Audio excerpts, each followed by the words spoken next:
I got a phone call from a prospective client who had said he was looking for an architect to renovate a building up in Newport, Rhode Island that he had purchased, and was I interested in being considered? I said yes, and went for the interview.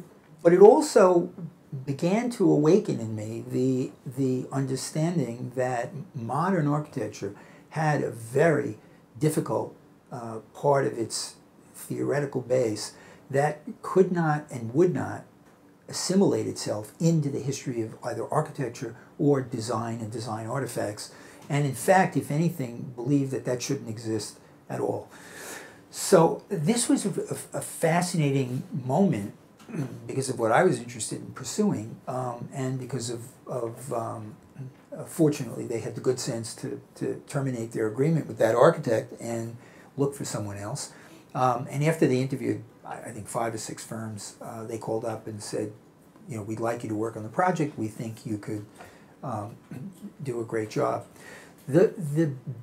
At that point, I'd only seen pictures. I rode up to Newport, Rhode Island, went to see the building for the very first time, the Callender School, which was a formidable and incredibly powerful and stately building in the Newport landscape. And it was both incredibly elegant, very beautiful, but it also had not fared well, having been unmaintained for quite a number of years.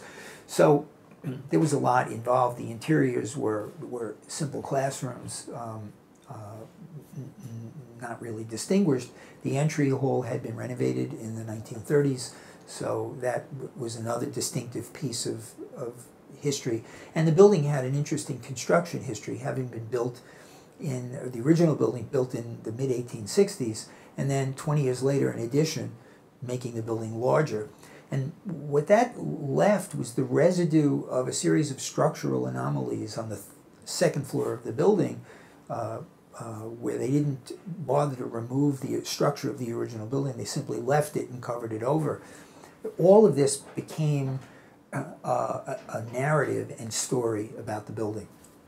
So there was I was beginning to become very aware of the history of architecture and its impact on design, and its unfolding impact on how you could create a narrative and a story within the interior of this existing building that was far richer than the banal interiors that were being done at the time. Simply kind of Miesian, blank, vanilla space. I then sat down and talked with Bill and Greta about the program of the building, and Bill, obviously, other than including his collection of wonderful furniture, I had asked them what buildings they liked more than any others that they had seen, and they looked at each other and they said, well, we have 2 buildings that we greatly admire, that we've spent a fair amount of time in. One was the Isabella Gardner Museum in Boston, which I knew well because I had spent time in there as a graduate student. And the other was the Davanzetti Palace in Florence, which was a kind of magical interior, and had a series of elements to them that eventually got incorporated into the Callender School. So with all of this information, and because the idea was not only was this a residence for them, but it was also they were going to build 5 other residences which would be sold openly. It was an idea to think about the collectivity of building a series of units inside this old building, what it meant to make a collective living experience, what it meant to do an apartment for an owner with a particular collection of artifacts. So there was a lot to think about, and it was clearly the biggest project I had done individually, but it was a absolutely magical experience because the existing building was terrific. The owner was, very open to exploring. I think what turned out to be, for me, a very important project with interesting ideas about interior space, furniture, incorporating history into the project. And of course, as with most projects, it had a challenging budget. So there was a lot to make work out, and it turned out to be quite a great experience. Of course, in the owner's apartment, that was one of the only apartments that faced both north and south, and so the color range is white on one side and gray on the other side. It has a crocus pink, purple color on the dining room facade with a dark blue, and then on the living room side it's a very, very aqua green filled with white. So the play between the two facades formed the architecture of the interior, and the color was the more decorative component, along with a lot of the shaping to the facades, the openings, the balconies, all of the other aspects to the design, which transformed the scale of this 30-foot high space into a very humane interior. It is the only apartment which has a double facade. It occupies the entire west portion of the building from north to south, and the piece that was built in the middle contains all of the private rooms of the apartment, the bathrooms, fireplace, sitting rooms, the kitchen, and the study on the third floor. The two blue walls that form the actual privacy walls for the bedroom and the bathrooms and dining rooms go all the way up to the ceiling and connect to the outside wall, because we couldn't have removed everything. The building would have been structurally unstable. So those walls connect to the original structure, but then there's a second wall in front of them. There's a green wall in the living room, and there's the purple wall that contains the bridge balcony to the dressing room of the master bedroom. And it's an architectural design device which creates the illusion that this thing is floating in space, and because the cobalt blue wall is dark, it recedes greatly in behind the two brighter colors. So it creates the spatial illusion that this thing is untethered, but it's not. And then there's enough perforations and holes in it where because we didn't have to completely connect it, it's opened at the top. There's openings into the bathroom you can see through from the master bedroom.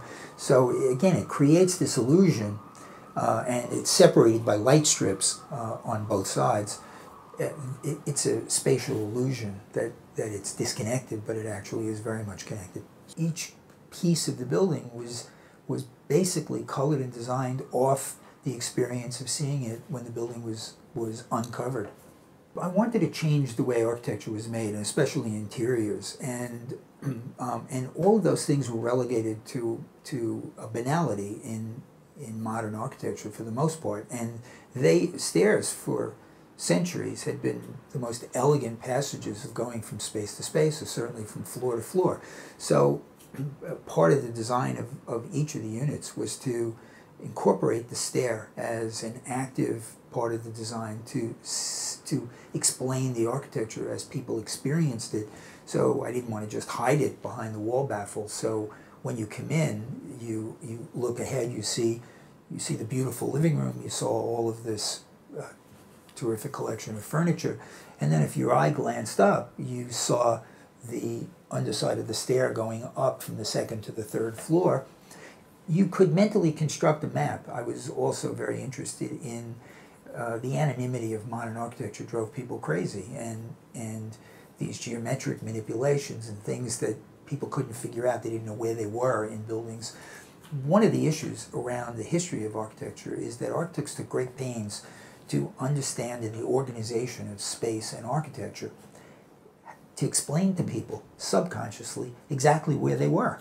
So you could reconstruct the experience of moving from space to space, and you could understand that when you're in that stair, you had already experienced it from below as you came in, so you understood where you were in the composition of the apartment. In that unit, as you go up to the top of the stair, there's a tiny little square window. There's a place where you can sit on that stair and look out into the living room.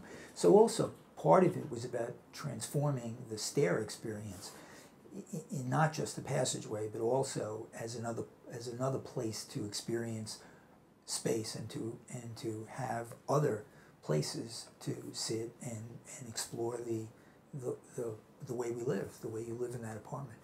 I think maybe 6 months later, the project came to be finished. It looked gorgeous. We had it photographed. Next thing I know, I get a phone call from the editor of Architectural Digest, Paige Renz, who I didn't know. The magazine had been out a very short period of time before Newport. I don't remember the year it started, but they had not had an architecture section of the magazine at that time. It was strictly an interiors and decorating magazine, and Paige was looking to expand, I think, the audience of the magazine, and they came up with this idea that they would have an architecture section to the magazine. So Bill, unbeknownst to me, had sent some of the photographs ahead to them, and they were wildly enthusiastic. So I'm having, this was a major piece of press, a major piece of publicity, and of course they had an exclusive on anything they published, so you couldn't show it anywhere else before they published it. So now I'd already been talking to the New York Times, I was already talking to other magazines. I had to stop all of that, and they of course wouldn't use my photographs. They had to send their own photographer. So they sent Nick Wheeler, who was a terrific, also a terrific photographer. I had George Cerna photograph it earlier, and then the biggest shock to this was that they had hired Paul Goldberger to write a review of the apartments.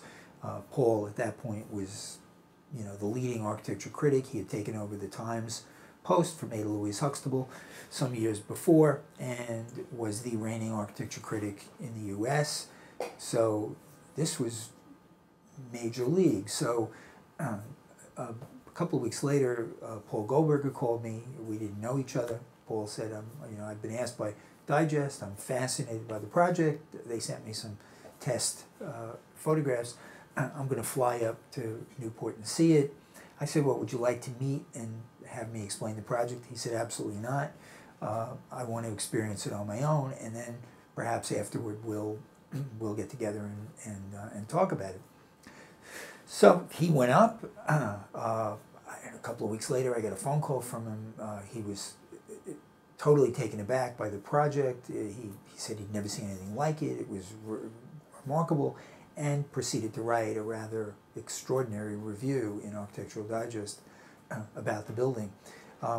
It was slated to be on the cover of Architectural Digest. It was December, I think, of 1981, and it was bumped for the Reagan White House, unfortunately, but it did wind up on the cover of the Italian Architectural Digest, which ran it with posters all over Europe as advertising for the Italian Architectural Digest. It was then in multiple Architectural Digests.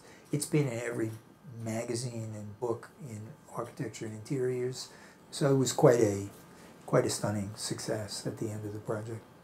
And the best of all was everybody enjoyed living in there, which was, of course, the most important aspect of the project.